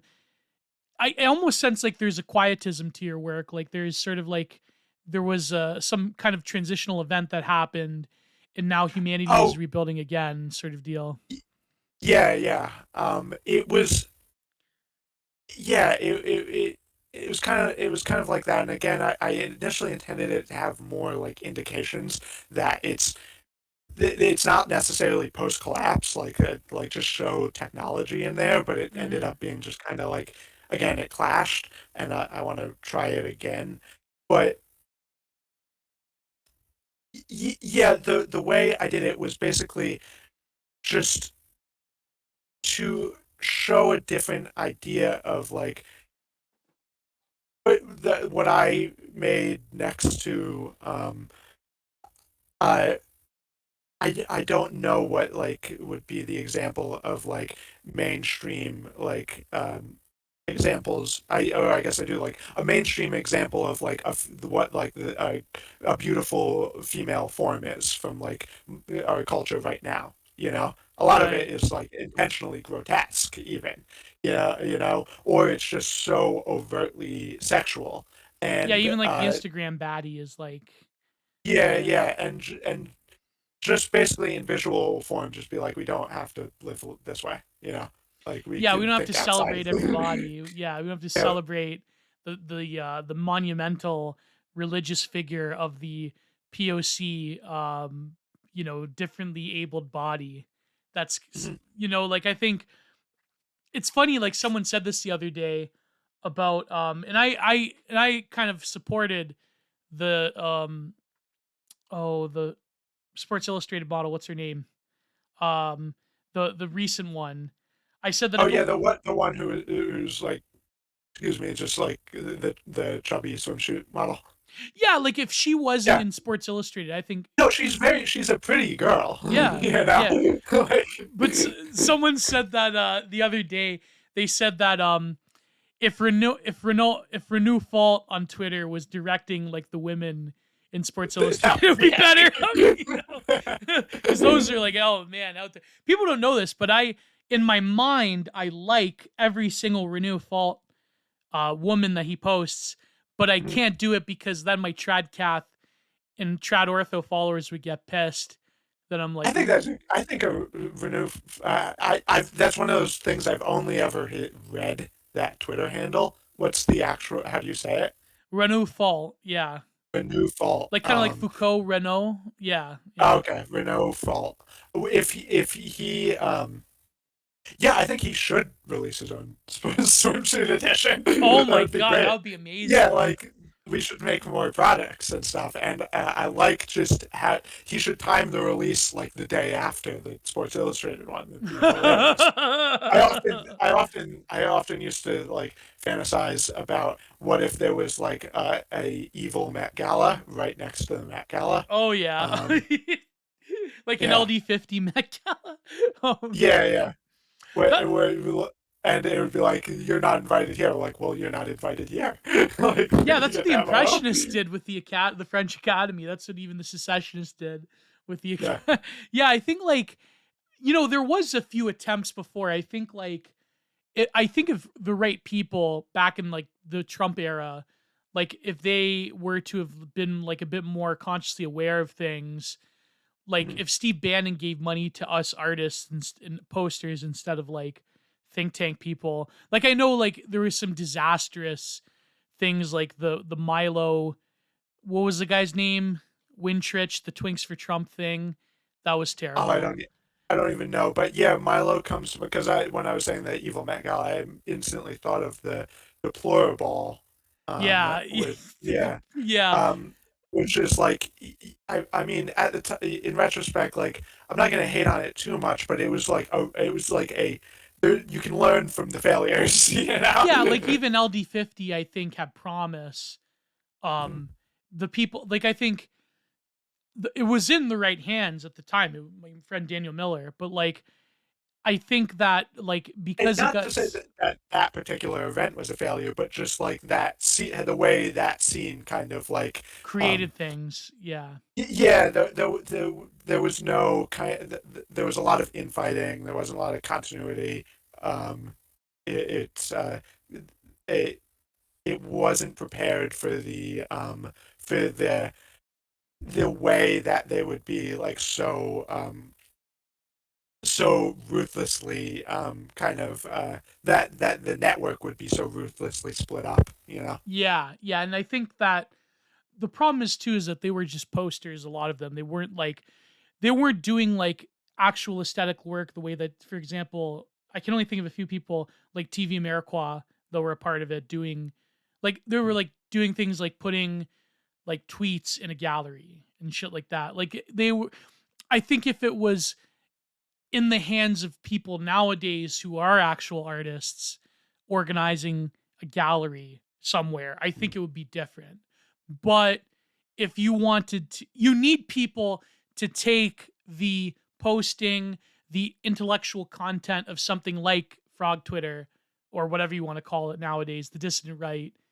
I like Um, frog Twitter. I still like frog Twitter the best, or just the frogs, or I don't know. right, like Like yeah, yeah, there's yeah, so many names now, the but intelligent frogs. No, but like if you were to have artists that were like if you were to put the ideas into the hands of people that can create an image space that is akin to the philosophy and the loose conglomeration of ideas present in something like Frog Twitter, which is something I think that you do, but not do it in such a way that's basically just propaganda. Like I remember for the past prize, I like literally someone submitted um I think it was like an image of a street or pieces of toast that just had like Fed posts on it and had like snippets of the had snippets of the Sallow Forum HIV yeah just thread on it. So it's like, man, like what am I gonna do with that? Like there's the problem is that the professional art world, like activist art is such a powerful pull. Yeah, I look at something like that, and uh, Kruger, I Barbara genuinely, Kruger, with their yeah. slogans. Oh, go Yeah, ahead. Go. but I was just gonna say I looked like something like that, and I was just like, there's a value to doing really provocative and explicit things like that. Oh yeah. Oh I yeah. don't, I'm not just gonna, I do not just poo poo that, but for the passage prize and for like passage prize obviously based on the forest passage, for the spirit of that, I thought it was important to not like, by doing something like that, you're still kind of existing in this frame and not trying to ascend, you know? Yeah, exactly. Like, I mean, there was some works like the one guy who is a digital artist, but the reason I didn't pick is because the three images he gave it, there wasn't like a continuity between them. It was like literally, it was like a, a caveman wrestling one of these like flat design monsters. That's And cool. and I thought that was like great, right? It was good. It was a good piece. Like the guy's a really great animator, but I did, and I think I'm gonna cover it when I do my Substack series of covering like the runners up, the people that I thought were quality. But I didn't feel like that was the message I wanted exactly, in terms of like, not just that it's too obvious, but like I think we can all agree that like that stuff is bad, and that it's, I get like the ancient world fighting with these hideous creatures of modernity, but I think like there's I don't think that we should have like stuff that's too on the nose in terms of like going forward, because it was a really great piece. Like he's a very good animator. It was just that when things are too on the nose, I think like you can tell that they're too on the nose. Yeah, And I I, think I yeah. do think it's funny though, and I am excited to see it. Yeah, it's really great. I think he's on Twitter actually. Oh, I I can probably see it. Yeah. yeah, like I think there was also that other guy that does this comic series that Oh, I do think I saw that one. I used black and white yeah, illustrations. yeah. They were good illustrations. He has some good illustrations on his But the reason Twitter. exactly, Yeah. but then again, I didn't pick him because um like me and the committee didn't pick him because he is one of the very like the few actual professional illustrators that we received. But it's like the context of his series would be lost, and to me I think it would be a disservice to pick him, because I think that I would much rather be comfortable with promoting his whole comic series, and Yeah. to divorce his work from the series I think would be a shame. Um Yeah. and that's why I think something like what you were doing, which is a very self-contained package in a world unto itself, I think that was more in harmony with a proper choice than someone who's taking from an existing comic series. Like I'd rather, what's his name actually? I forget his name. I'm terribly sorry. Matthew the I Stout retweets him all the time. Um, Yes. Yeah. I know who you're talking about. I also Starts don't with the remember his name off the G. top. But like I highly recommend like go and follow his series, right? Like that should be, Yeah. you know what I mean? Like I think like that would be better. That's something that like he's doing a specific thing that is unique to the Northern European consciousness in his comic from what I'm aware of.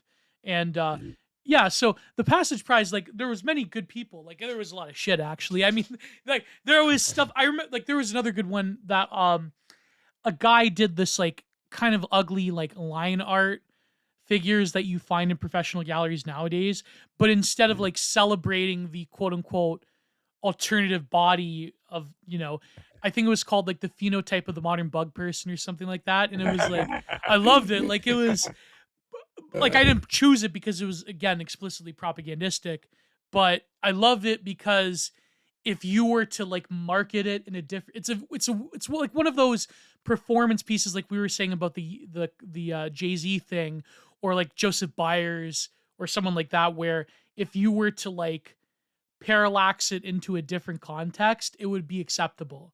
Like if you were to Yeah. put that in a fine arts gallery nowadays and say that this is the celebration of the fat, like of the this Yeah. is a transgression against fat phobia or whatever, like it would, yeah, it would work. Yeah. You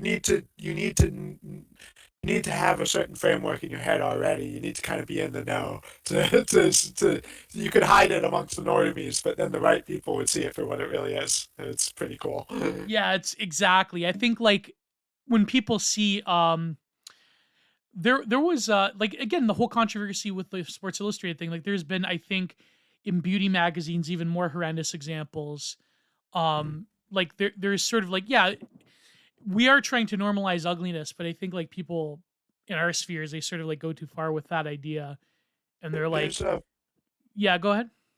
I was just gonna say with the normalizing ugliness, there's a fun thing that happens between like the relationship between fine art and commercial art, where like the fine art world will do something where the art itself is like intentionally like or intentionally or not like very uh like amateurishly done or Yeah, like very kind of brutalist or Caradonum like comes to mind. Yeah, yeah, but then that aesthetic like will filter through the like it's been in the fine art world, so people know this is good and it's important because they've been told it is because it was in a museum or a gallery. And right. then people in the creative industry will take that and hand it to the really skilled like just like professional like commercial artists that are in the creative world and who will repackage that into something that is legitimately like kind of like beautiful or good looking just so much so that it like before you know it it'll be in like a fucking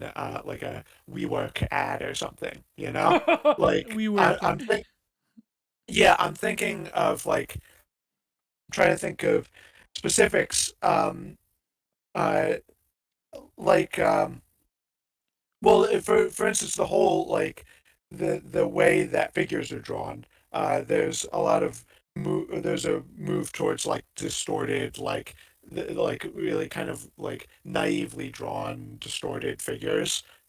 Yeah, But you see those all the time now in like kind of corporate animation, and done in a way, and like how they have a slick color palette, so they're packaged well. Another good example of it would be like brutalist typography, which is something that just came out of like again came out of necessity of like people like Web 1.0 like right, right. shit websites, but eventually people kind of became nostalgic for them, and then just like all the graphic designers just for like 5 years just made like the most interesting like kind of ornate like crazy like layouts and like animations using that style that they could, so it all gets like filtered up in this way that's presentable.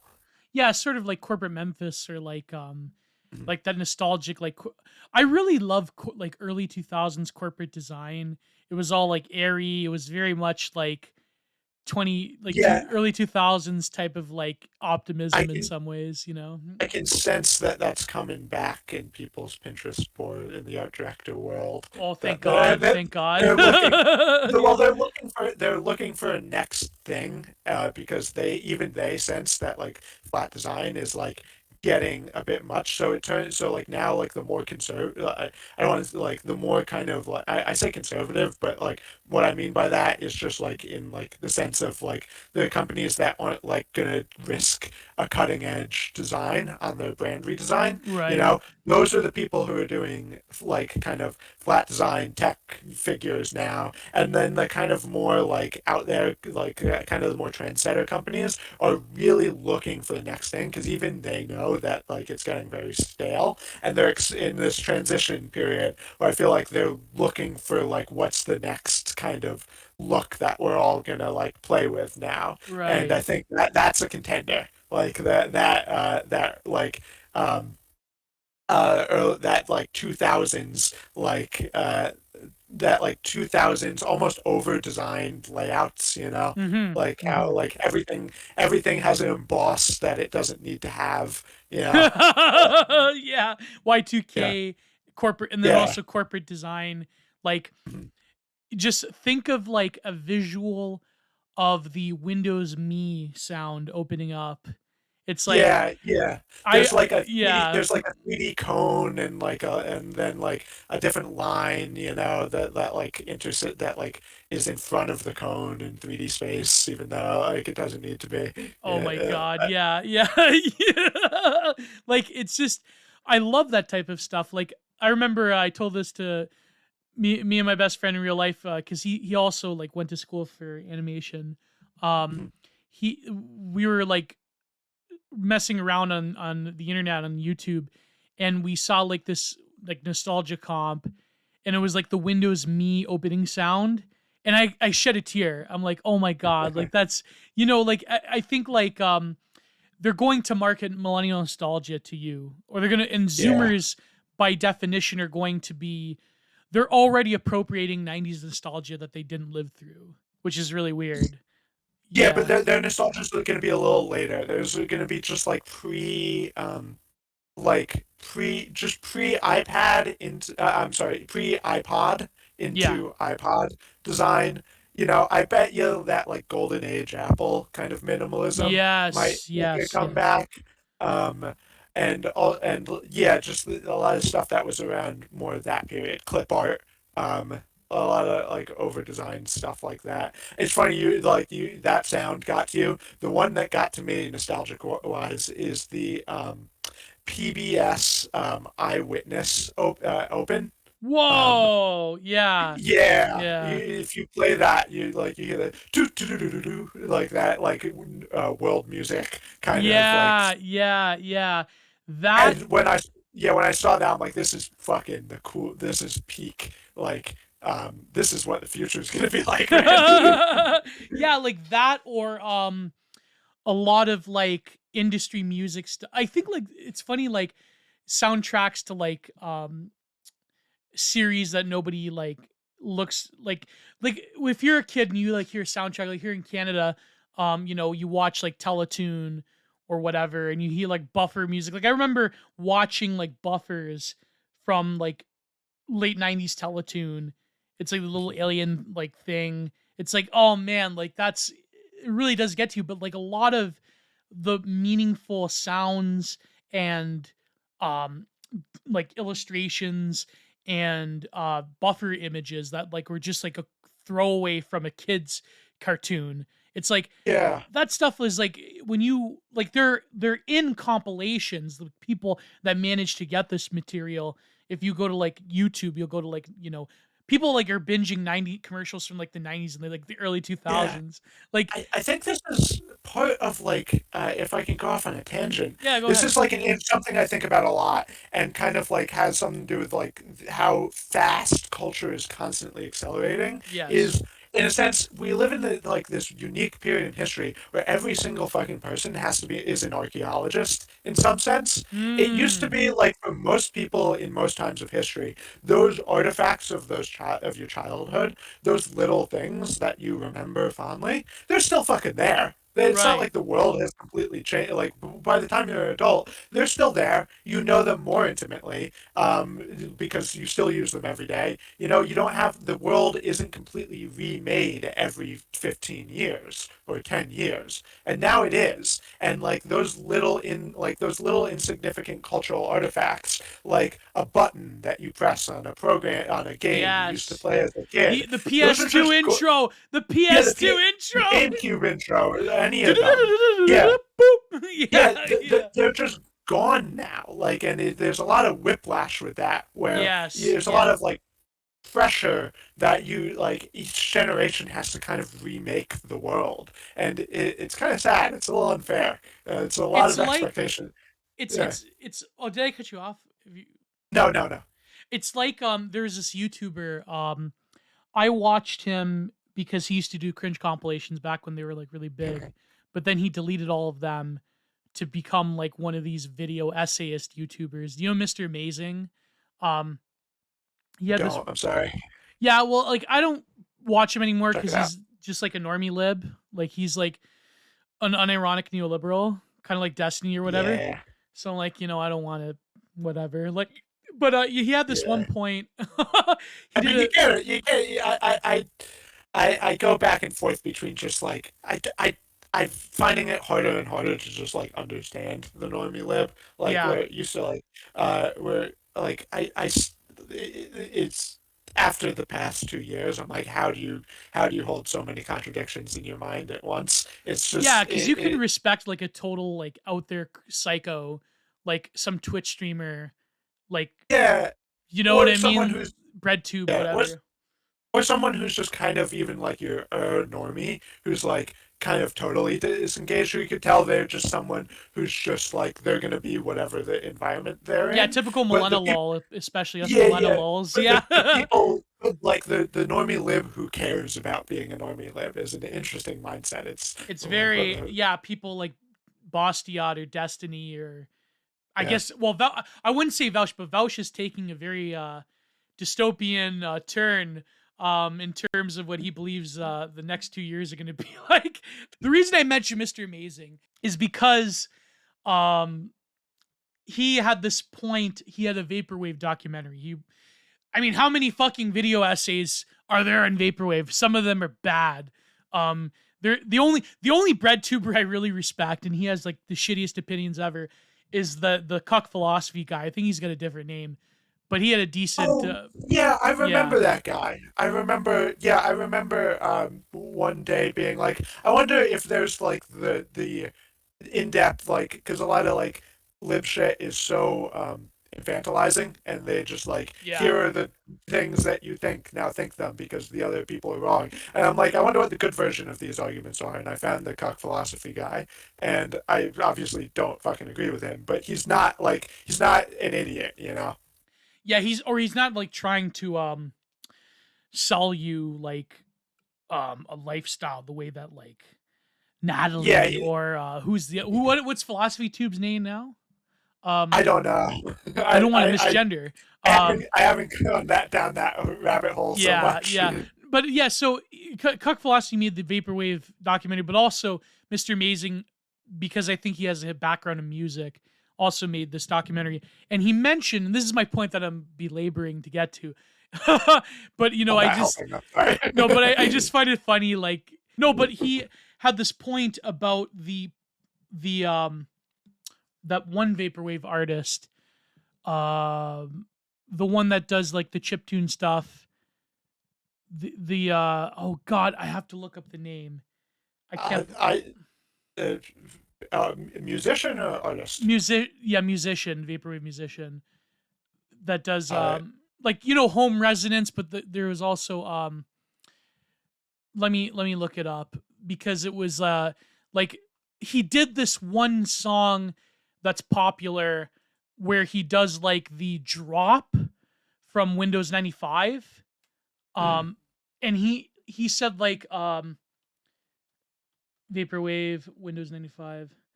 Let's Yeah, I'm trying to look it up here. Um there is, oh god, what's his name? Blank Banshee. Blank Banshee. Blank Yes. Banshee. I was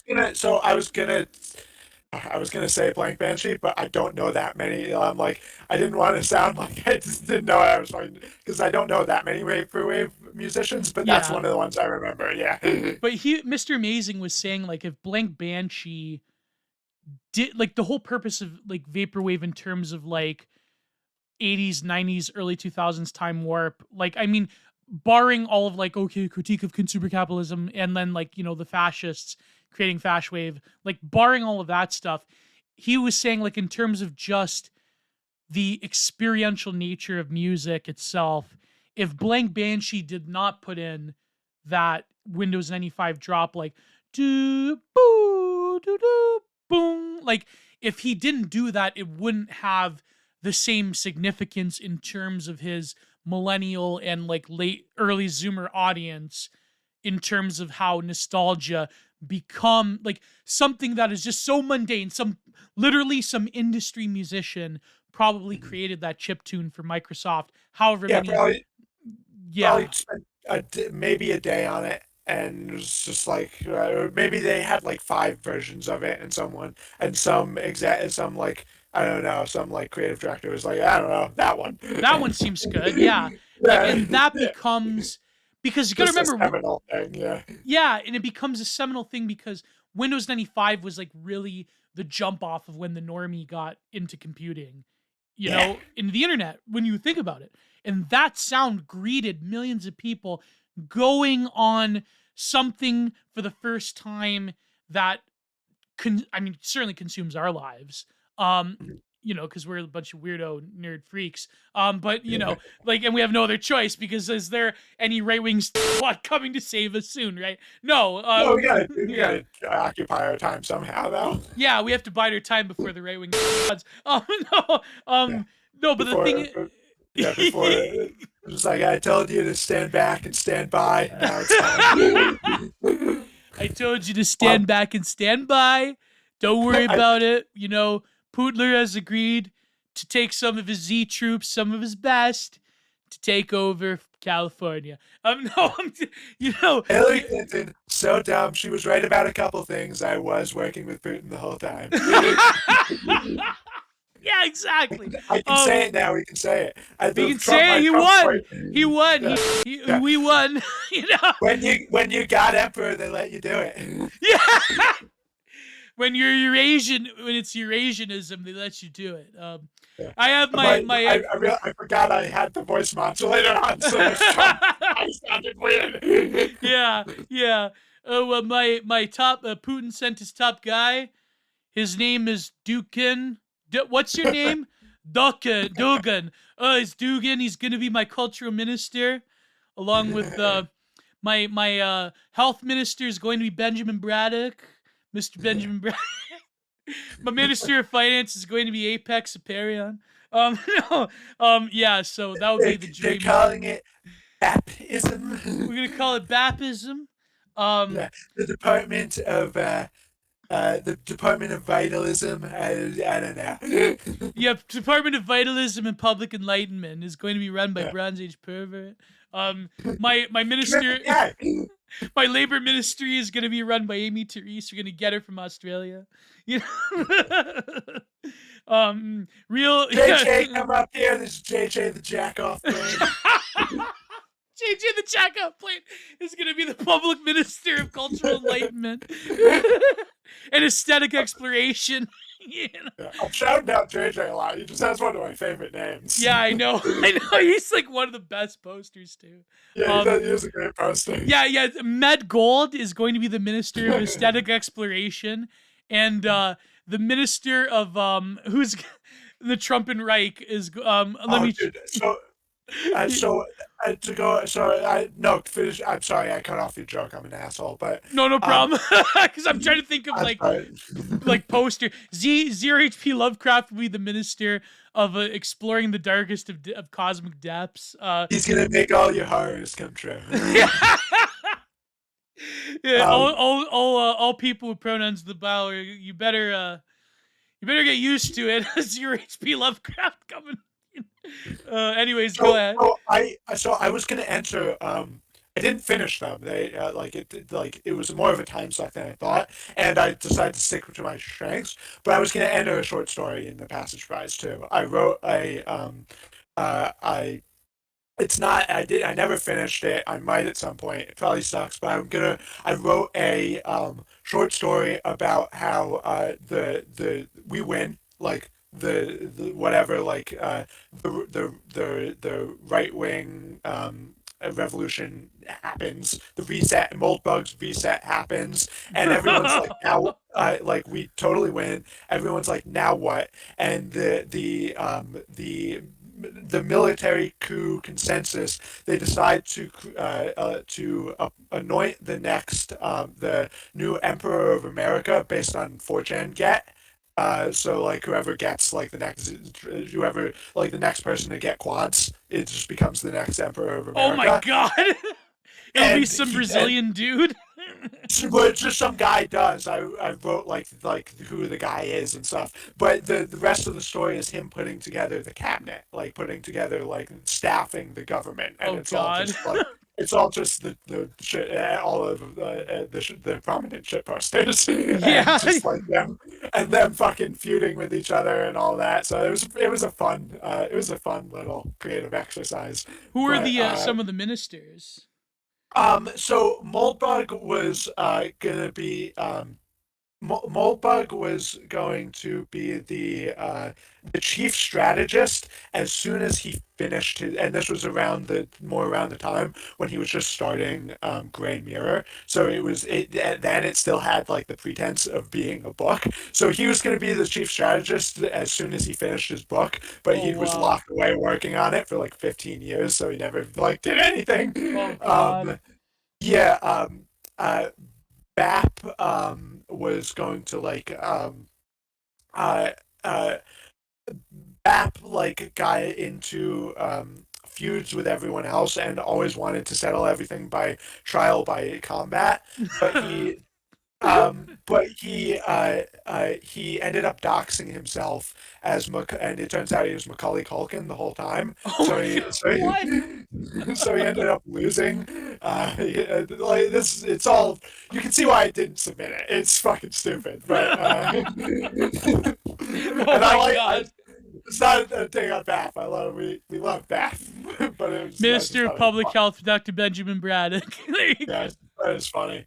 Um, Oh man, that's hilarious. Yeah, there was some. I know that in Ending Bigly A and in Ending Bigly, there was like similar stories to that. Both about Trump and then about Trudeau. Um, there was sort of similar stuff like that. yeah. Man, Macaulay. Why Macaulay Culkin? I don't know. I just because I was trying to think of people who would make more sense, but they weren't funny, and that one just seemed funny. Maybe Ryan Like, Gosling could be bad. yeah, Yeah. I just wanted it's just the randomness of it. I thought it was funny. Oh my god. But Yeah, he's the chosen. He's the fucking chosen one. but speaking of BAP, so you didn't. What I didn't ask you is, what are your sort of like influences? Like, how did you enter into this sphere? Like, into this like sort of way of thinking, and like, how would you describe your own like thoughts? And like, Yeah. how would So you identify yourself as? Like, would you just yeah. say So Frog Twitter or? I'd say about Twitter. I'll give a little bit more detail, but like slowly. But in retrospect, as soon as the first domino fell, it was inevitable that I'd end up here. Oh, whoa. um, which I mean to say, like when in art school, I would have like I got very disillusioned with like the bullshit because I was like, oh, I thought you were gonna teach me how to become a better artist, but they didn't. And also just the constant like talk about like um structures in art school and just the about oppressive structures, and this Hmm. structure is controlling this and this structure is controlling that, but never taking one step to acknowledge the structure that was art school and the art world in itself. Right. There's only so many times I could like be told like the certain modes of expression were structurally marginalized, but then have every single person with authority, or every single structure with authority in my own day-to-day life propping up those very same things that they say are marginalized, and just dealing with that contradiction was the first thing that set me off on the path. And It was your first red pill. yeah, it was the first red pill, and from there I was like, probably just like for my own safety, I was like, yeah, but I'm still like liberal, like I'm still like one of the good people, Yeah, I was right? gonna say one of the And good people. Yeah, one of the good yeah, I'm guys. still I was like, yeah, I think like these people are full of shit in these ways, but I'm not like still one of the good people. Bear in mind during this whole thing, I grew up on 4chan, so I always Oh, loved okay, there like we go. yeah, I always like the humor, the irreverence always appealed to me, Right, right. But I was like, but I'm like, but yeah, it's like I'm not like a fucking conspiracy theorist or anything, like It's not like I watch Alex Jones or anything. Yeah, exactly. Yeah. Yeah, but like yes, I'm like I get the humor, but I'm like but anyway, like as time goes on, then I go into the commercial art world, and this is before I was freelancer, so I was working full time. I worked full time at various places, and just to see everything that was wrong with art, I thought like, okay, school is crazy, you know. A lot of these people, it's not like these people who are just full of shit there are going to be able to succeed in a competitive environment. Right. And then realizing like, oh, this environment is anti-competitive. It's the competition is signaling, and if you're actually good at art, you're not going to get moved ahead because they need someone who's good at art to be told what art to make. You can't promote that person because then they're gonna like then we need to find someone else who's good at art, and Yeah. like that Yeah. takes time and effort, you know. So going through all those things of like the cope of being like, yeah, but I'm not one of the bad guys yet, you know. Right. But Right. even though in your mind you hear these things and you're like, well, that's a good argument, you know, and then you're like the argument against it is it always turns out into some form of like, well, you know, we're not. That's just like that's off limits.